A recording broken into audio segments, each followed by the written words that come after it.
Defence में builder की पुरस्कार मौत, आखिरी वीडियो बयान भी सामने आ गया।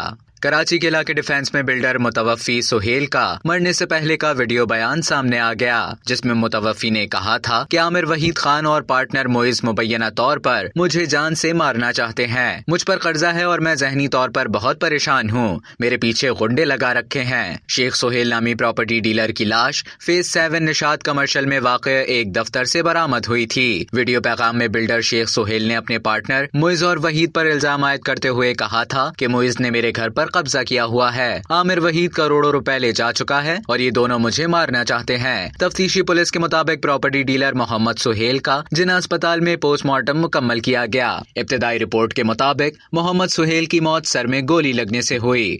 पुलिस ने बताया कि वाकया खुदकुशी है या कत्ल, इस हवाले से तफ्तीश की जा रही है। मुकदमे में मोहम्मद सुहेल के 2 पार्टनर मोइज और आमिर वहीद और दीगर 3 मुल्जिमान को नामजद किया गया है। मोइज और आमिर वहीद बैरून मुल्क मुकीम है। दीगर 3 मुल्जिमान की गिरफ्तारी के लिए छापे मारे जा रहे हैं। लाश के पास से मिलने वाली पिस्तौल की फॉरेंसिक रिपोर्ट का इंतजार है। अब तक के लिए इतना ही। मजीद खबरों और न्यूज अपडेट्स के लिए डेली जंग के YouTube चैनल को सब्सक्राइब करें और Facebook के पेज को लाइक करना ना भूलें।